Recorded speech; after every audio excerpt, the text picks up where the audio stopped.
Welcome to the Tesla Economist. Please hit the thumbs up and remember to subscribe. You can also follow me on Twitter and talk to me on Patreon. Tesla could achieve 50 million deliveries by 2030. A bold statement, but is this just an open statement designed to get people to view this video? Or are there some numbers behind the claim that not only back it up, but may even make it look likely? Well, let's find out. Now, we have various statements and targets from Tesla that we're going to base a lot of this on, along with other various numbers we can extract. We'll start with the target that everyone knows and loves to mention, Tesla increasing their auto production 50% year over year until around 2030, when we might expect some more renewed objectives. This level of growth is insane to consider from any company of such a high market capitalization. In fact, it's simply unbelievable, at least for Wall Street, that they've discounted it entirely and in no way factored in that level of growth, because it's crazy. Tesla are claiming they can produce more cars than any other auto manufacturer in the world, or several times more even.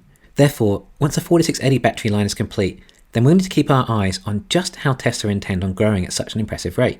We've been told that we could expect 100% growth for 2022 on the Q2 earnings call.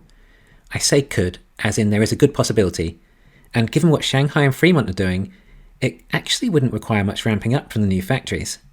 So the question we might first ask is, how many cars are Tesla going to deliver in 2022? Once we establish this base point, then we can simply compound 50% growth onto that and arrive at all the answers we want. We were hoping for 1 million deliveries this year, but Berlin and Texas have not gone exactly how we hoped. They are making progress though, but it does look unlikely that we are going to see any major numbers come out of these factories this year. We also had a setback with the X and S. What we are seeing though is more ramping from Shanghai and Fremont, which will actually contribute more than most people expected, particularly where we've seen Shanghai exceed alleged Model 3 capacity in several months. And we expect Model Y to also exceed capacity.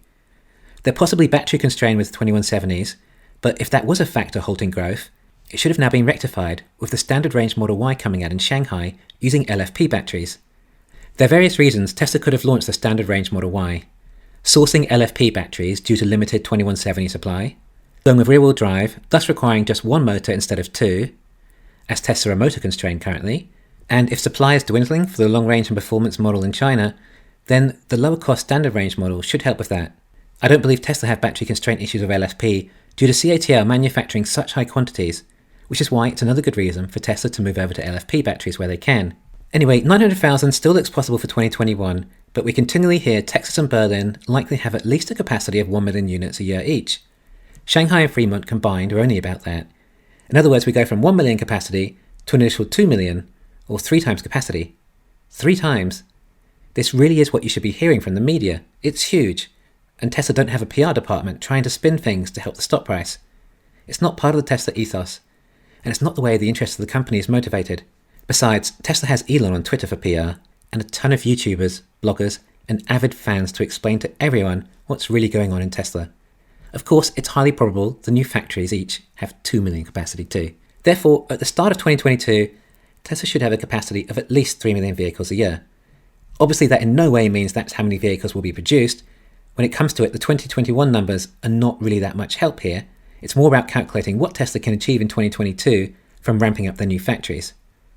I'd rather not repeat myself again from previous videos on how I reached these numbers, but I believe that if we don't run into any issues, Fremont and Shanghai could see 1.2 million deliveries in 2022.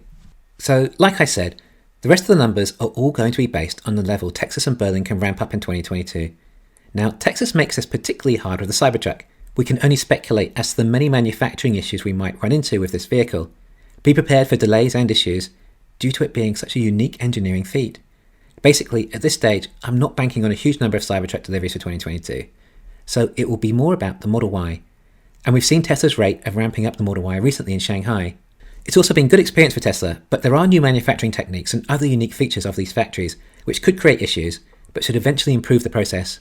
Now, if we're going for Elon's 100% growth for 2022, and we expect 900,000 for 2021, then we have 1.8 million vehicles for 2022. Then, if we use an average of 50% year-over-year growth, well, we hit 46 million at 2030, not far off the 50 million. We also achieved 20 million by 2028, 2 years earlier than was mentioned on Battery Day. Even if we started with Elon's 50% growth case for 2022, then we would have 1.35 million in 2022, and even that compounded at 50% would give us 35 million by 2030, and 20 million in 2029. If this is the case, then why is everyone so set on this magical 20 million a year by 2030 number? Well, it seems from what Elon said on Battery Day in regards to 20 million by 2030, I think we have a good chance of achieving this before 2030, and I'm highly confident we can do it by 2030. Right, so Elon is saying that it's likely the number will come before 2030. Of course, a lot has happened since Battery Day, and perhaps 4680 batteries aren't going as well as they had hoped. Although I don't believe 4680s actually impact the massive amount of growth the company is expecting. I think that would come down to Tesla's LFP batteries, and likely the Model 2, neither of which currently exist. But these two items are what will take Tesla to the next level after Austin and Berlin are fully ramped, at least as far as the auto sales business is concerned. Okay, but 50 million cars a year? Come on, Tesla won't have that many customers. On top of that, a lot of these new cars aren't from affluent nations that can afford a Tesla. Yes, very true. But what if suddenly the new car market in the US alone grew to 30 million car sales a year? Then that might help. But why on earth would that happen? Well, perhaps consumers decide to trade in their old cars sooner than they would have otherwise, simply because they want an EV, or namely a Tesla. They don't want to live without one any longer. All their friends or family already have one. They just feel like a laggard. And they're missing out on a better life. Not only that, if we have the $25,000 Tesla, which in this scenario we obviously do, well, then people may just buy it as an extra car anyway, or others may feel that this isn't much more expensive than riding the bus, opening up new markets. Or it's even cheaper for them to buy a Model 2 right now than run their one-year-old Toyota Prius for any longer. I would expect a lot of used ICE cars being sold, thus crashing the used ICE market. All used car dealers would suffer, as not only does no one want to buy their cars, but their stock has just had such a huge amount of value wiped off, as all ICE cars suddenly depreciated that much. I bet you could buy horses pretty cheap around the 1920s too. And this might also be the same time legacy autos all implode, as their ICE sales finally dried up. But it's not just the electric vehicle factor people would ditch their ICE cars to jump to Tesla, is it? No. If these cars drive themselves, then that adds so much value and increases demand that much more that people will see the value in that again and let go of the past, and not just for convenience, but safety too. I believe FSD will be the number one factor that people look for in buying a car. Either it drives itself or it doesn't. Either it's a Tesla or it's not. This will surge Tesla demand immensely. Remember, we have around 2 billion cars to potentially replace. It doesn't have to be done at the rate of 80 million a year. Then perhaps it doesn't even matter if there is enough demand from consumers for Tesla, as Tesla are their own customer and can simply use a lot of their own cars for their robotaxi network too. But can they even make that many? Well, the machine that makes the machine should be fairly efficient by then, and we could possibly be talking about 75% of these cars being a Model 2. And we might see several varieties of Model 2, perhaps 2 or 4 door and crossovers, but they're small and, I want to say, simple to make, but somehow it doesn't feel like quite the right word.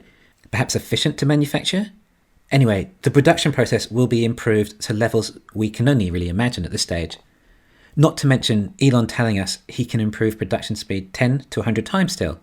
Well, even if our current factories all add up to a total capacity of 5 million today, well, 10 times that is 50 million.